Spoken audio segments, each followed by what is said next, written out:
Hey guys, if you're new to Deception Bites, hit the like and subscribe button and be sure to hit the bell to be notified of future videos. If you wish to support the channel, the links are in the description below. Now, fasten your seatbelt. Here we go. Okay guys, I'm back and it is Thursday, October 10th, and it is 10:21 p.m. Eastern Time if you're on medication. And if you're not, you probably need to be.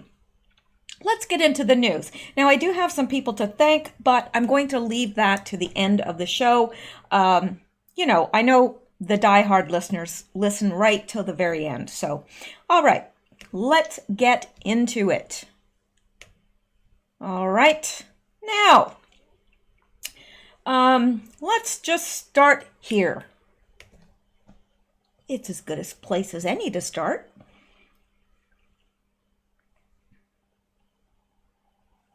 And also, thank you, you guys that went over to the other channel, which is what it's actually called, the other channel.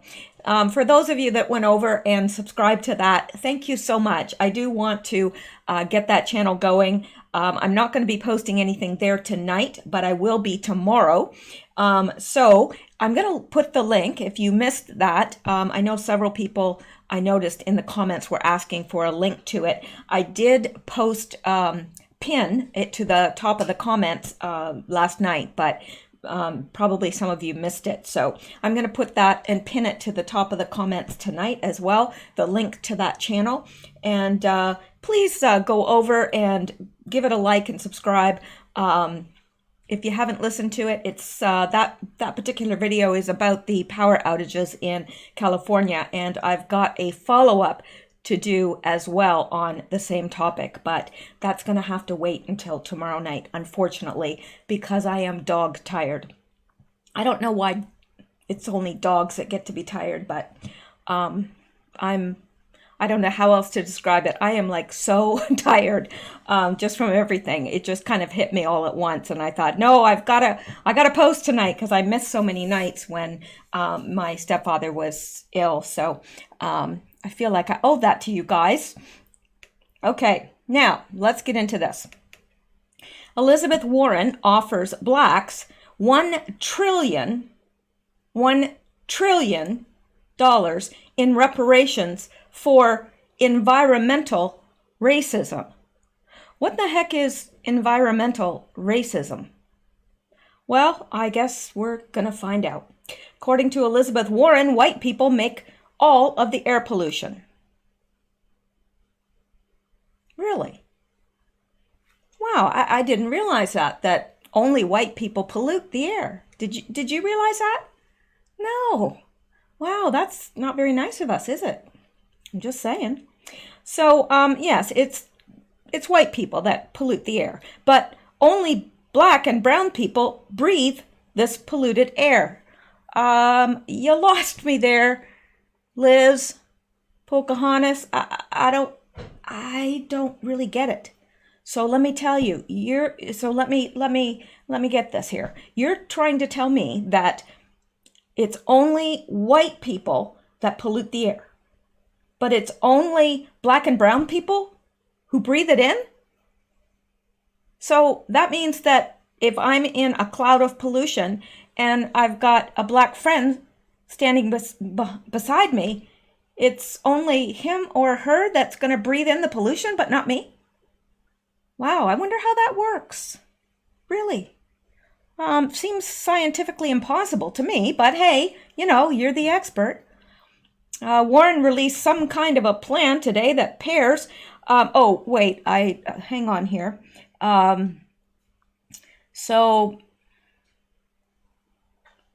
Yeah, hang on here. According to white people make all the pollution, but only black and brown people breathe this polluted air. Since she's a Democrat and very generous with other people's money, she's offering minority communities $1 trillion in what is essentially reparations for environmental racism. Is there anything more liberal than throwing a mountain of cash at a make-believe problem? No, they do that really well.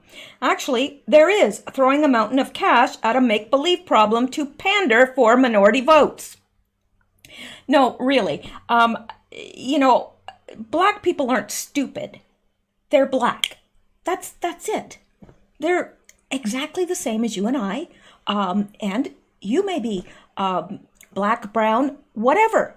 We're all the same. We cut ourselves, we bleed red, right?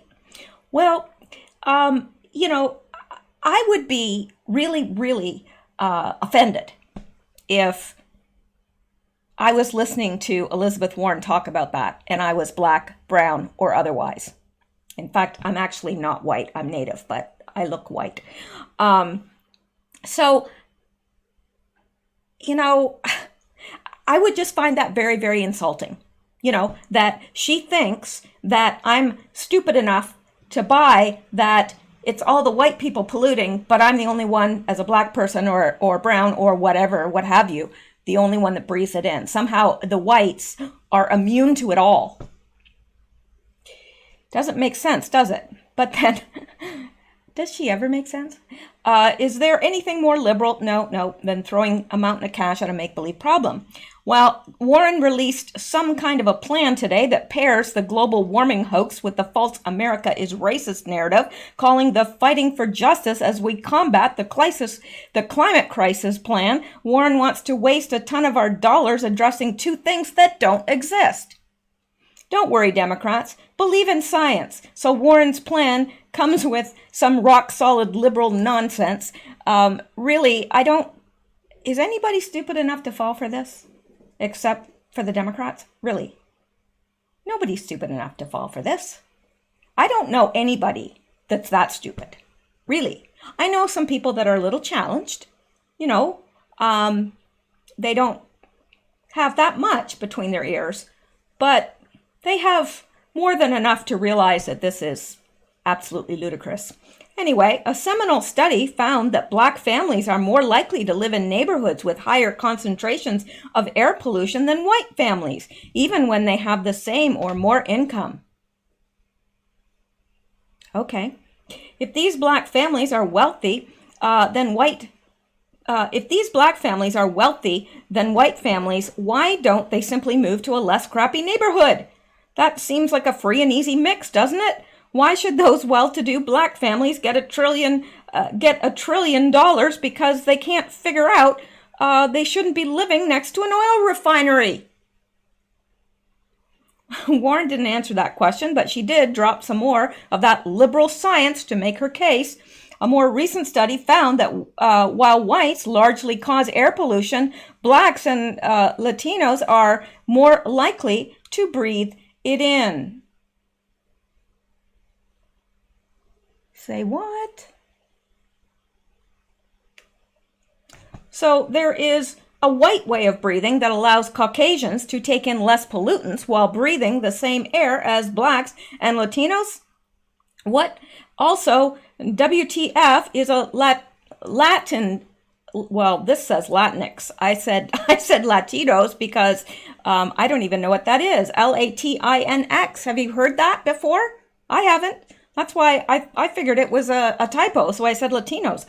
How do you even pronounce that? Latinx? Latinx? Whatever the case, Warren insists that thanks to white privilege breathing minorities, white privilege breathing, yes, now we have that to feel sorry about as well. And we should apologize to everyone that we are white privilege breathing. Yes, we need to stop breathing that way so we can take in our fair share of pollutants. Unsurprisingly, these groups also experience higher rates of childhood asthma. Here's a little known fact. People with children on public assistance get money from the government if their children have chronic illnesses like diabetes and asthma. Is it a coincidence that many black and Hispanic parents are on welfare and all their kids just happen to have asthma? It's not pollution that selectively picks on minorities. Apparently, national disasters are racist too. And while any community can be hit by a hurricane, flood, extreme weather, or fire, the impact of these kinds of disasters are particularly devastating for low-income communities, people with disabilities, and people of color. Well, perhaps those natural disasters need to answer for their racist behavior. I'm just saying. Plus, when the McDonald's drive-thru guy forgets to put fries in the bag for a black person and they don't notice until they get home, they feel it more because of the sting of slavery and 400 years of oppression. Really? Because when somebody forgets to put my fries in a bag, I get, pretty ticked. Especially if I've driven all the way home. Now, I hardly ever, ever. I mean, I really have to be up against a wall to go through a drive-through of any shape or means or size, whatever. But yeah, I don't think that black people get more angry about that than white people because of the sting of slavery and 400 years of oppression. In my mind, I would just say, man, the fry guy really sucks, or whatever.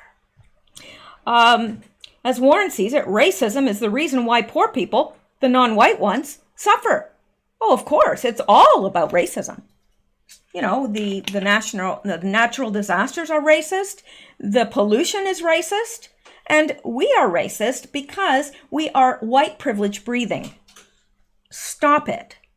Stop it. You're offending black people. Now stop breathing in such a way, this white way of breathing, that takes in less pollutants. Stop doing that.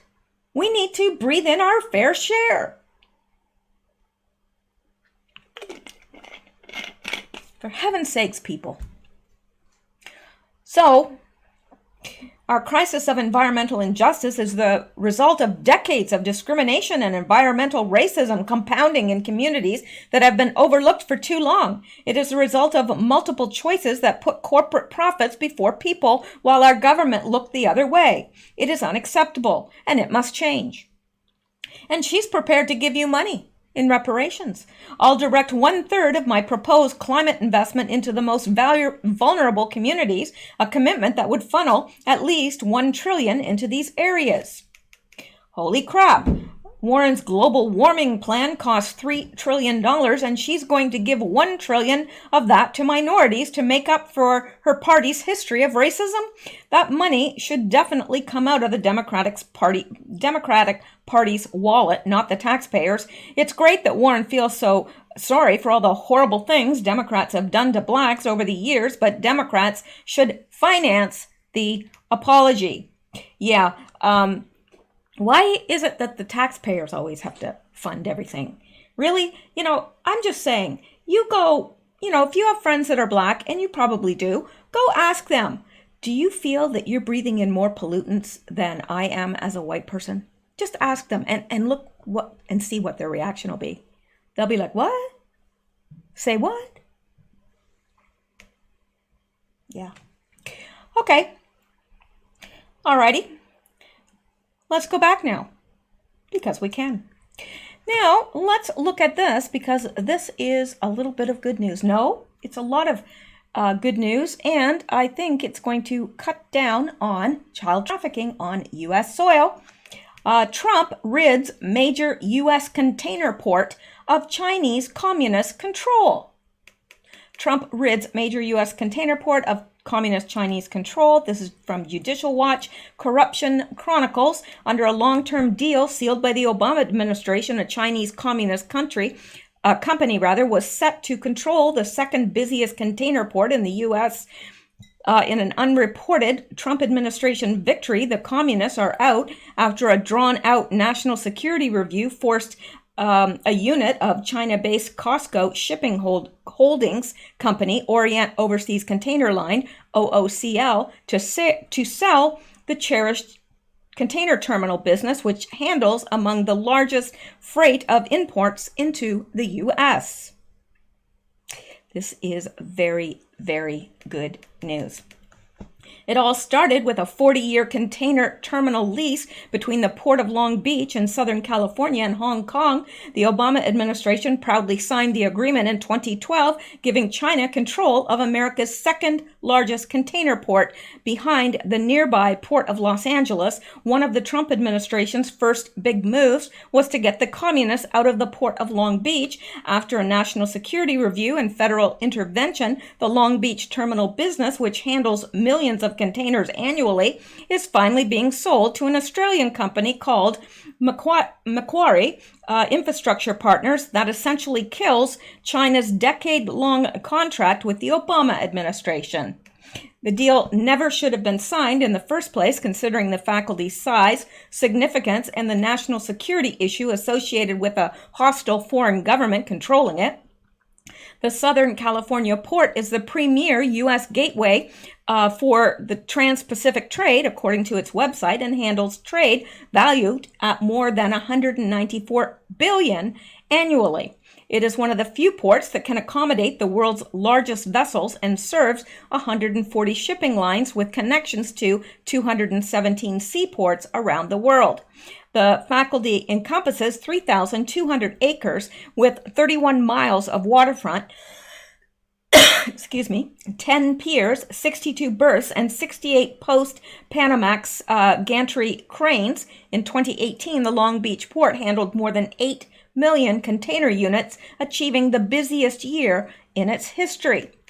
Removing Chinese communists from this essential port is a tremendous feat and a huge victory for U.S. national security. You'd never know it because the media, consumed with the impeachment debacle, has ignored this important achievement. Well, of course it has. It ignores all Trump achievements. The only coverage of the finalized transfer is found in Long Beach's local newspaper, which published a brief article omitting important background information on the Trump administration's work to take back the terminal from the communists.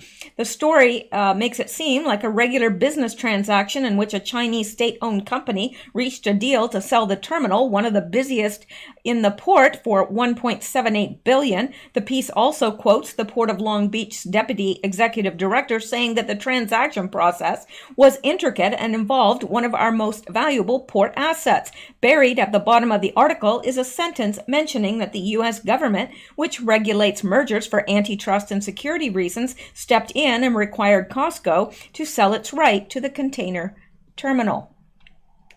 In the last few years, China has bought cargo ports throughout the world, including in Latin America, the Indian Ocean, and the Mediterranean Sea. Chinese-owned ports are located in Greece, Italy, Spain, and other European locations. In sub-Saharan Africa, there are dozens of existing or planned port projects funded or operated by China, according to a study that highlights the threat that Chinese investments present to U.S. influence in the region.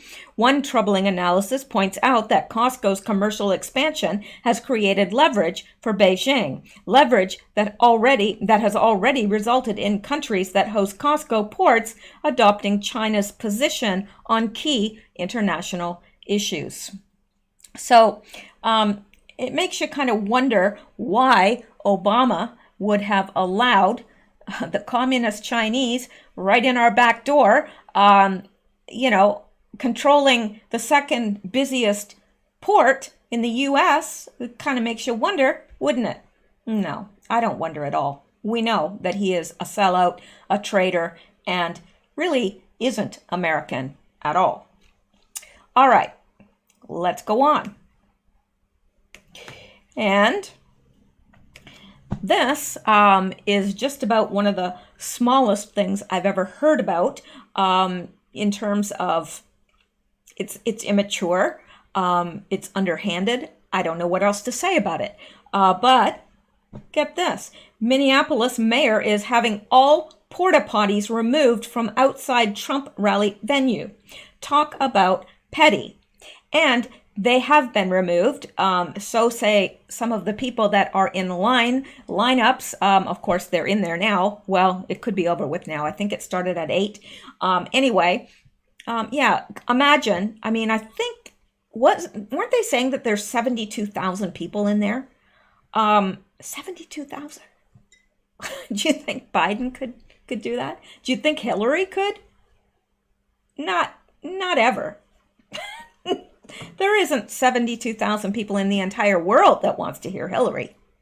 But anyway, and removing the toilets, the backup toilets, because that's a heck of a lot of people, and chances are some of them are going to have to go to the bathroom. And that is just about as low as you can get. Now, if you're a male, you can go outside and find a bush, but not so easy when you're a female. So, and this from Charlie Kirk. He says, now down here, he is responding to Hillary Clinton, who says, it's becoming a challenge to keep up with the high crimes and misdemeanors. Says one of the most wicked women and most prolific serial criminals in the world. But yeah, she's worried about Trump. Okay. And Charlie Kirk says, I agree, Hillary. Here's a list to remind you. Benghazi, Whitewater, acid washing your private server, deleting 33,000 emails after a subpoena, looting the White House, selling U.S. uranium to Russia, Clinton Foundation, pay to play, and return tweet if she should finally be held accountable. Absolutely. Abso-freaking-lutely. She should be held accountable. She could never. I mean, you know, a lot of times they will make you pay restitution. She could never pay restitution for what she's done. Ever. Think of all the people that are no longer breathing because of this woman. Now, I'm not suggesting she went in there by herself and killed them. No, she wouldn't get her hands dirty like that. No. She had it done. So, let's go on now. And this from Eric Trump. Board members of ExxonMobil, one of the world's largest and most prestigious energy companies, make $330,000 annually. Hunter Biden, with no industry knowledge or duties, was being paid $600,000 annually.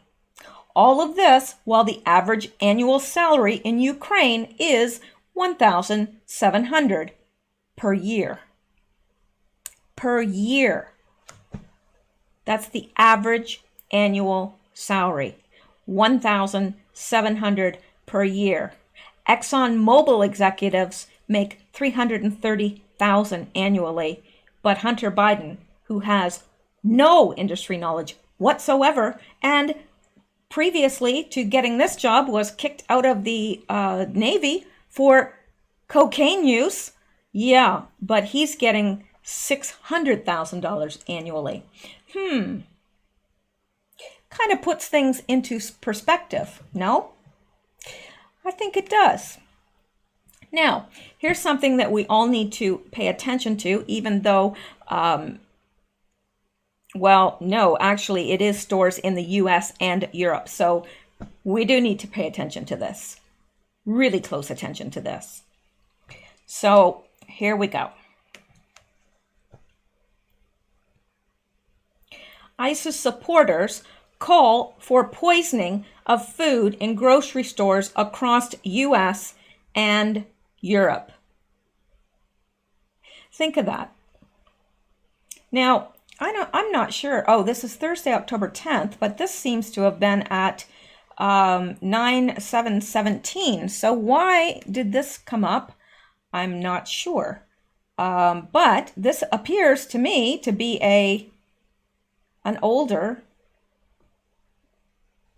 Yeah.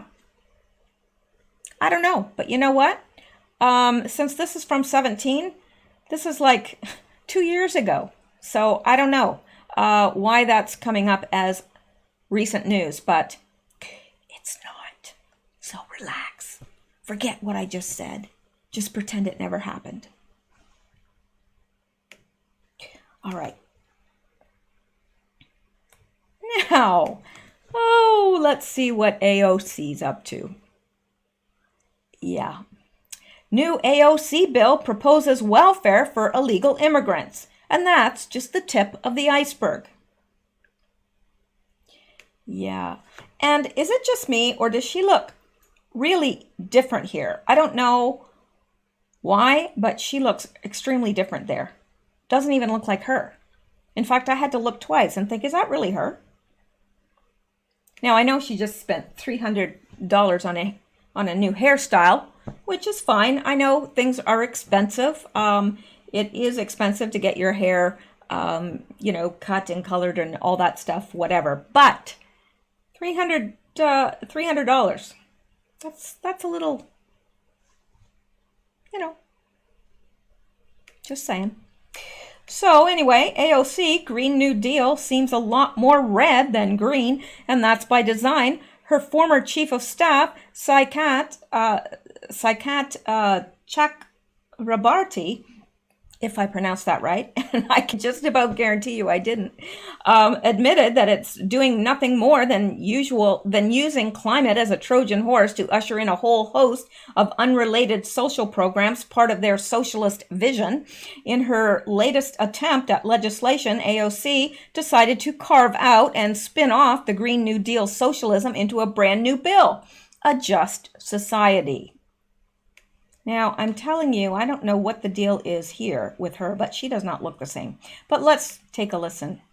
America today is at its wealthiest point in its entire history. And in fact, many would argue that today the United States represents one of the richest societies in global history. Except among all these record profits, 40 million Americans are living in poverty, and 18.5 million Americans are living in extreme poverty, which is measured as less than $2 a day. That's why I'm so excited to introduce a suite of legislation, including 5 bills and 1 resolution that begins to chip away at our issues of economic injustice. And we're calling it a just society. A just society is a place where everyone has a place to sleep, food to eat, and access to education. A just society to me would be better housing, better job opportunities, freedom to transform. Entonces, creo que si hay una sociedad justa debería ser para todo igual. Una sociedad justa sería respeto a la misma raza.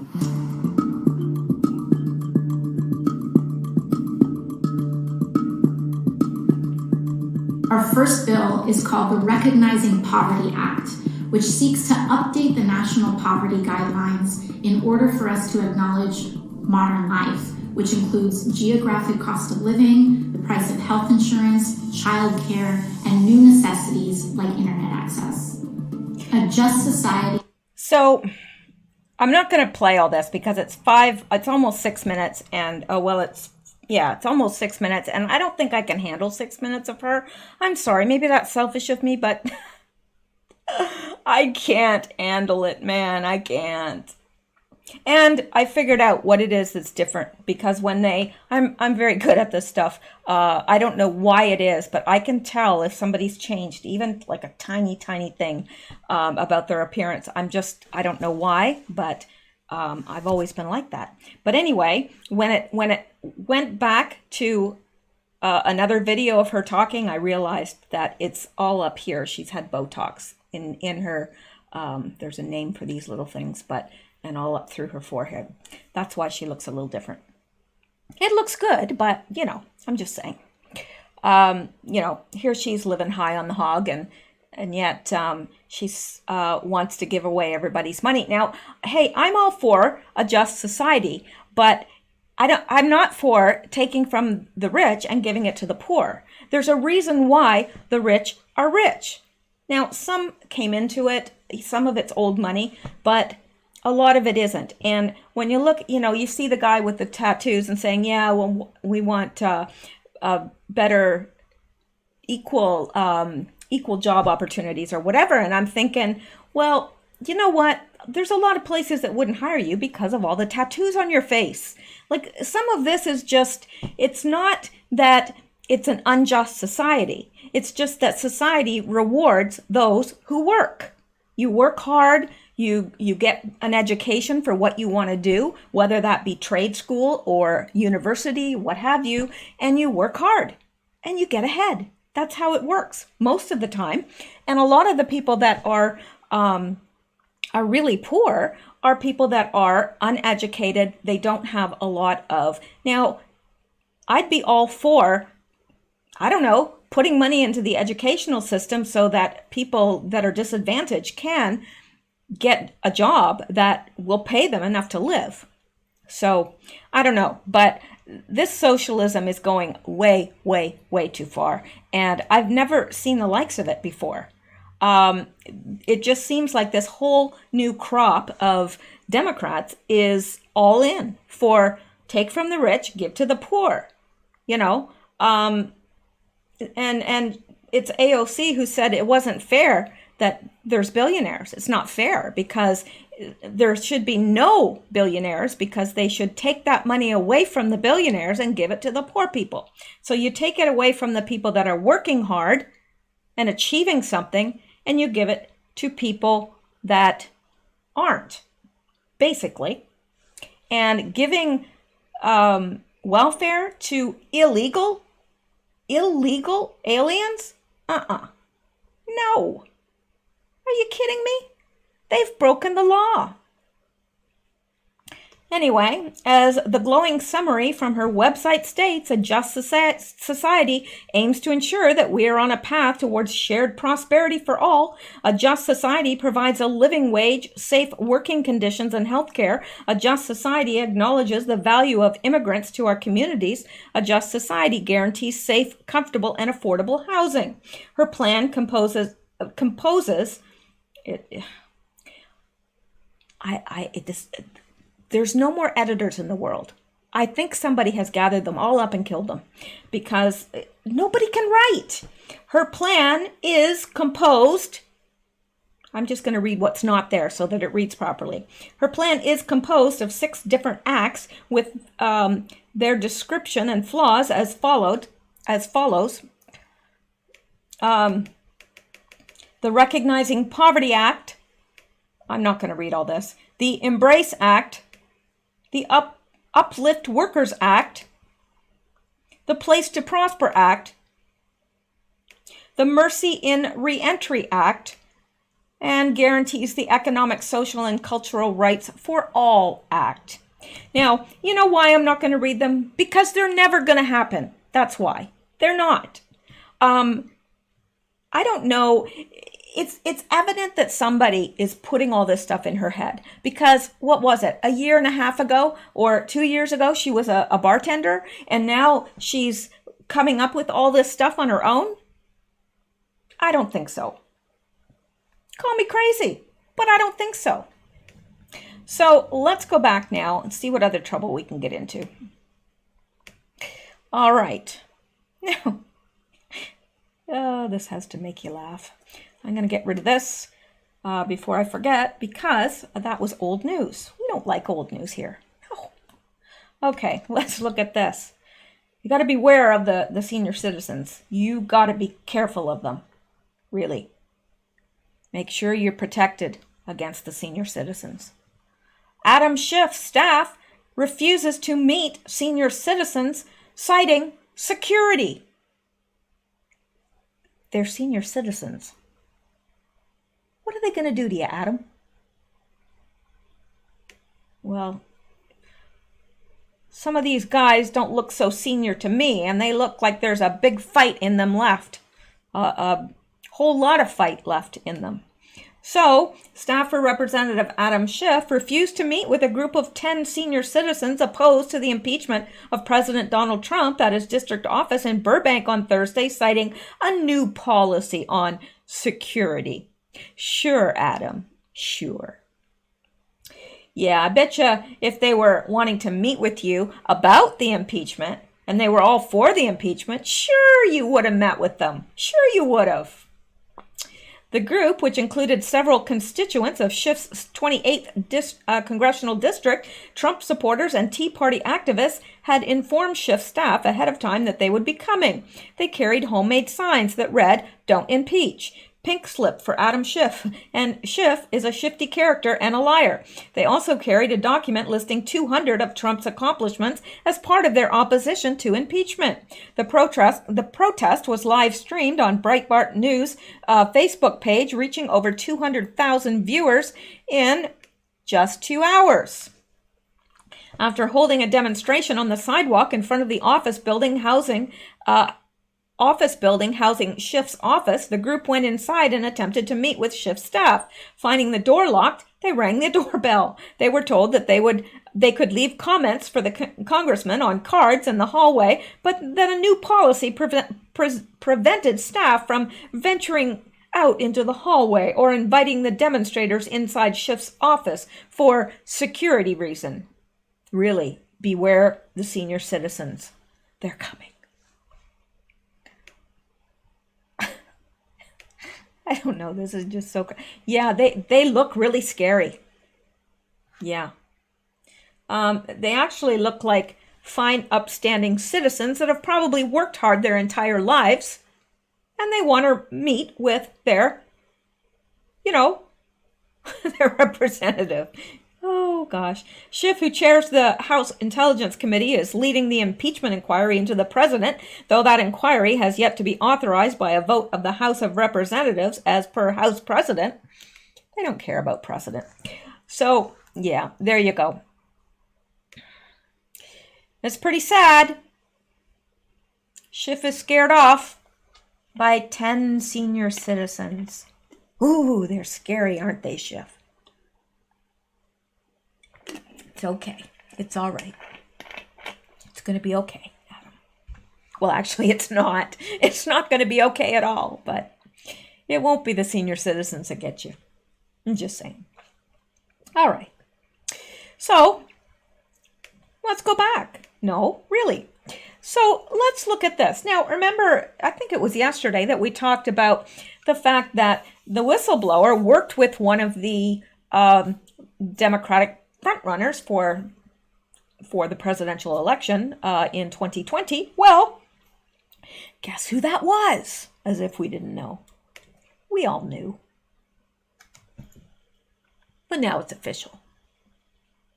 Breaking! Whistleblower worked with Joe Biden at the Obama White House. Oh, I'm shocked. Really, I'm just shocked. Floored. You imagine.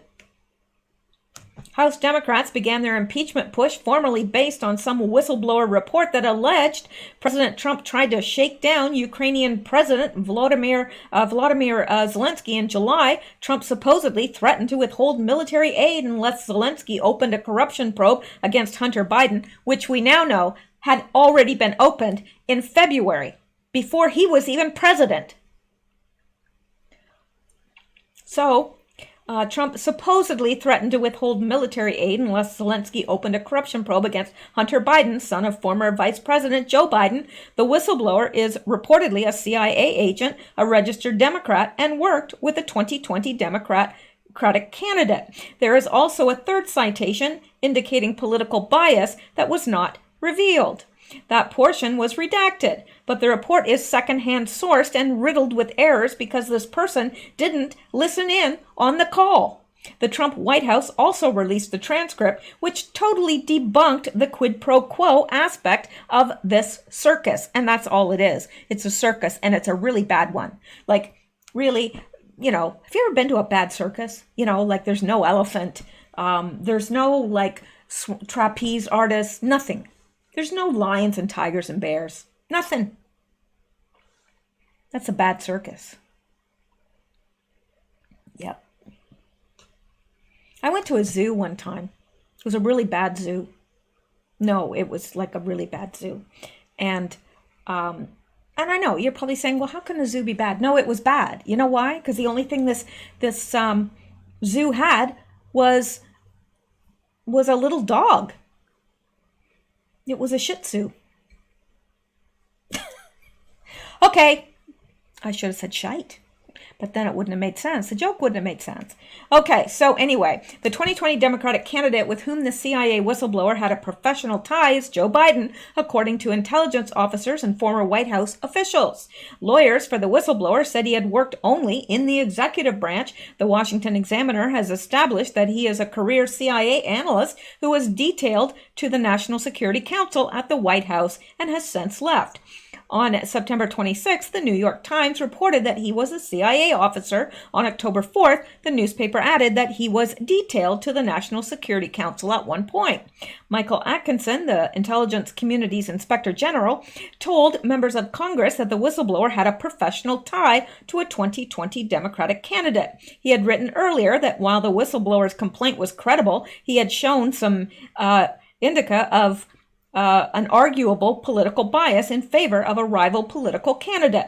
A retired CIA officer told the Washington Examiner, "From everything we know about the whistleblower and his work in the executive branch then, there is absolutely no doubt he would have been working with Biden when he was vice president." As an experienced CIA official on the NSC, with the deep knowledge of Ukraine that he demonstrated in his complaint, it is probable that the whistleblower briefed Biden and likely that he accompanied him on Air Force Two during at least one of the 6 visits the 2020 candidate made to the country. Well. Oh my. You have to just kind of laugh and slough it off because it's getting to the point where it's so ridiculous.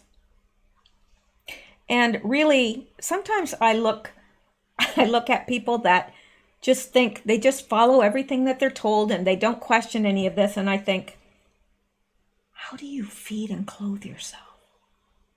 Like, how do you get up in the morning and find clothes to put on your body and make it into the shower? How? Really? I look at these people, perplexed. All right, let's go on. Oh, yes. Well, we're coming to an end here, actually. And I didn't want it to be a long night tonight because it's all catching up with me and I am exhausted. But tomorrow is another day. I know, profound, isn't it? But I do want to, well, first of all, I'm going to read you this, all right, because this is interesting to say the very least.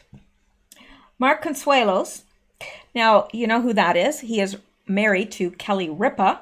Mark Consuelos jokes that he and Kelly Ripa get blood transfusions of 14-year-olds to look so good. Who says that? Who jokes about that?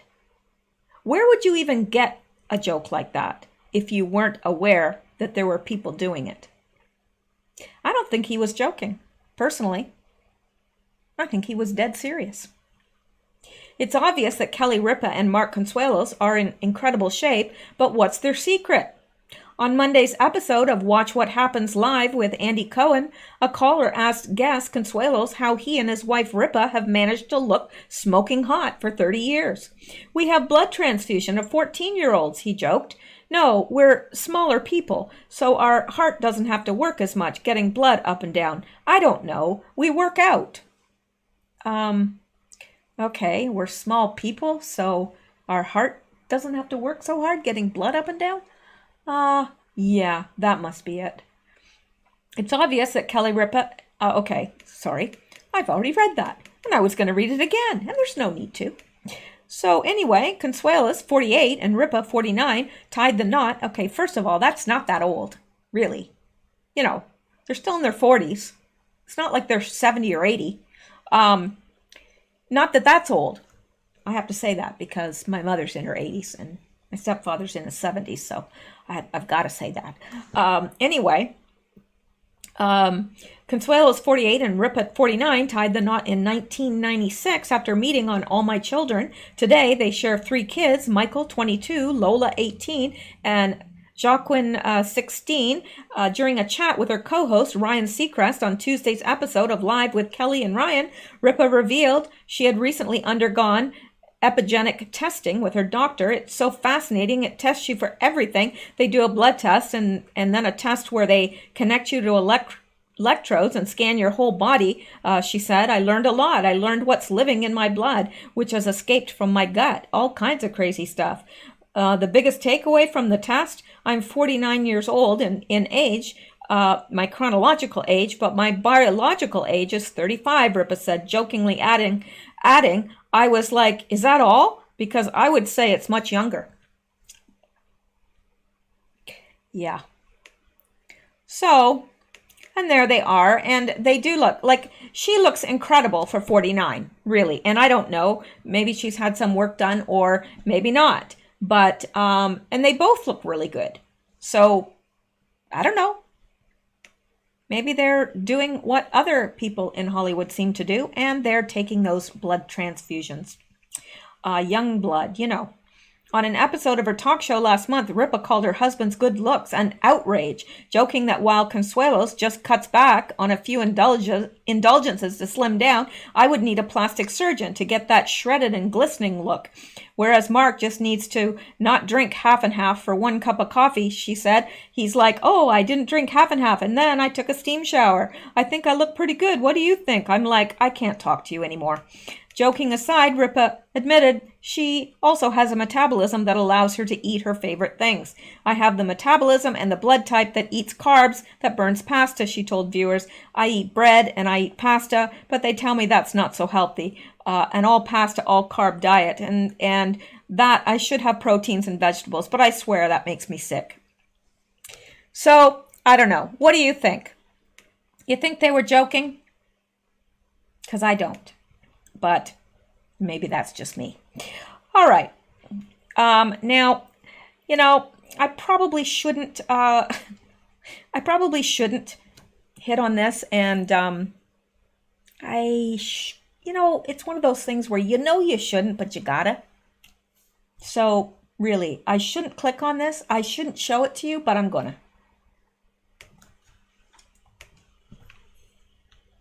Alrighty. Yeah, this is one of those things that you're going to say, what did I just watch? I need to bleach my eyes. Mother sues polyamorous gay lovers over son's sex slave injections to make his scrotum the size of a basketball. Now, there's a headline you won't see every day. Bet you won't see that on the other shows, will you? Could you get this on the other channels? No. I bet this is the first you're hearing about this. A scrotum the size of a basketball. Why? That was my first question. Why? I'm thinking that could be painful, perhaps. I don't know. I've never been a man, and I don't have any intentions on becoming one, but I can imagine it's painful. So let's see what this is about. You know how when you're injecting your penis and testicles with silicone and you... Oh, sorry. I should probably start from the beginning. Tank Haffertepen was living... Well, that's the problem right there. It's his name, Tank Haffertepen. I mean, you could expect a guy like that to have a scrotum the size of a basketball, no? But anyway, Haffertepen was living with his 5 polyamorous fetishistic boyfriends, including the group's master, Dylan Haffenpeppen, who dictatorially ruled the submissive pups. Both Pup Tank and Master Dylan ran Tumblr accounts chronicling the sack pack's sexual exploits. The 5 brothers would lift weights for hours a day, and they'd eat till they were stuffed to the gills. The goal, to get as big as possible. Unsurprisingly, one critical body part wouldn't grow from either weights or wolfing down whatever. So they took an alternate means. In order to have the largest genitals possible, the crew would inject their dwarfed delicates with saline, causing a temporary enlargement. Eventually, they graduated to silicone, resulting in a miracle of agriculture, gargantuan bananas and plums. Yeah. I can't believe I'm reading this article. Oh, but I am. All right. Unfortunately, their legal quest for freakish fruit came at the expense of wellness, and Tank ended up hospitalized. Things took a truly awful turn, as they were bound to do. I'm sure you understand. They were bound to take an awful turn. After spending part of the week in a coma, tragically, he passed away from a pulmonary embolism, a malady which also strikes recipients of the Brazilian butt lift. It's a good reason not to get a butt lift, I guess. To be clear, that isn't meant to be expressed lightly. Life is precious. Yes, it is. And Dylan never notified Tank's mother, Linda, or his brother, Ben. In fact, Dylan presented himself as a legal overseer and ordered Tank's cremation last October. It wasn't until a week later that Linda learned of her son's horrible fate. Now, she and Ben are suing Dylan, as well as pups Matthew Scott, Charles Osborne, Philip Myers, and Daniel Balderas. Haffertepen for wrongful death, negligence, intentional infliction of emotional distress, and civil conspiracy. Additionally, they're seeking punitive damages and intend to contest Tank's will. The Chapmans are accusing Dylan and his subservients of neglecting their responsibility to care for Tank by making him take the injections. Who would do that? Inject silicone into their delicates? I don't know. Here's a summary from the Daily Beast. Chapman alleged that Dylan and the pups coerced Tank into inflating his scrotum to the size of a basketball through a mix of manipulation and humiliation. Dylan ordered Tank to use steroids to bulk up, degraded him, and forced him to publicly castigate himself, not castrate himself, castigate himself for perceived violations of the relationship with Dylan, the complaint states. There was certainly no question who wore the pants. As a pup, I bet, poor Tank probably couldn't wear pants if he had scrotum the size of a basketball. I'm just saying. Would they even fit in pants? I doubt it. As a pup, Tank went to great lengths to demonstrate his devotion to Dylan. He changed his name from Jack Chapman to Tank Heathcliff. Haffertepen. Why would you change your name to that? Who knows? Thereby adopting his pup name as his legal name to take Dylan's last name. He emigrated from Australia to the U.S. to join the pups, and while in the States, tattooed property of Master Dylan on his lower back under Dylan's astrological sign. His mother alleges Dylan forced him to cut off all contact to family in Australia. Both Tank and Dylan had acknowledged the dangers of silicone injections on their blogs, but when a reader asked Tank how big he intended for his scrotum to become, he wrote, "Master will decide when enough is enough." As per the suit, during periods when the two were broken up, Tank had confided to friends that Dylan abused him both physically and psychologically. At one point, Dylan sued Tank for back rent and silicone costs. In what may have been part of a cover-up for a while after Tank's terrible passing, Dylan continued to post on social media as Tank. And just 3 weeks before his death, Tank made out a will which left all assets to Dylan, including $200,000 from Tank's father.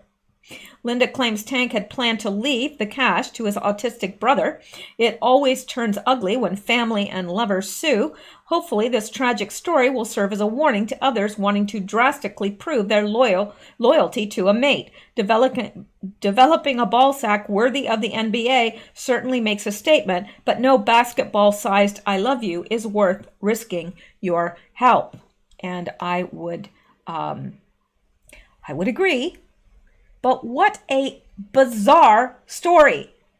Bizarre. Yeah. Don't inject things there. Guys, don't. Just don't. All right. I don't think any of my listeners are that stupid. I really don't. And I don't know what the deal was with this guy, but he couldn't have been sporting a full brain. All right. Well, that is it for tonight. And I'm going to stop there. And also, I am going to thank some people. You know why? Because I can and because I really appreciate them. Now, these are new Patreon subscribers. And wow, we've got Deborah C., Marianne G., Brandy M., Steve K., Brenda B. increased her pledge, thank you, and Ronald A. Thank you so much, guys. That is awesome, and I appreciate it. It's what keeps this channel going, really, because it pays for the time that it takes to do this, and time that I could be doing other freelance work, writing, and artwork, because I am a graphic designer as well. And Ko-fi. From Ko-fi, they Nellie Stirs, Anon, and me and the dogs. So thank you guys for your coffee donation, and I got some stuff in the mail. Well, let me tell you about it. Cheryl F. Now this is a little bit confusing to me because the outside of the package said Cheryl F. But the inside note said Joni G. But thank you for the package. I got it and it made me smile. It made me laugh, actually. So thank you very much. Very, very creative. And Gina P. and also her pets. Now, I'm not sure. I would imagine these are cats, but they may not be. Ollie and Toby. Now, they sound like cats to me. But she's from Albany, Georgia. I love Georgia. It is probably right at the top of my favorite list of states. And she sent a wonderful card and donation. Thank you so much, Gina P. And Patty E. from Idaho. Card. She sent a wonderful card, note, and donation. Thank you so much. Now, because she's from Idaho, I've got to tell you a joke. If you're walking down the street at night and you see a bunch of potatoes on the street corner, how do you know which one is the streetwalker? I'll give you a minute. Well, naturally, it's the one with the label that says Idaho. Idaho. That's how you know. But you're not Daho, Patty E. You're not Daho. No, it's the potato, Idaho. All right. Well, that's it for tonight. Sorry for my lame jokes. I do get a little bit bizarre when I'm tired. In fact, I get a lot bizarre. And the more tired I am, the more bizarre I get. So there you are. Tomorrow I will attempt to be normal, but I can't promise anything. So that is it for tonight. You guys stay safe, stay well, stay blessed, and keep seeking the truth because deception bites. Good night, guys.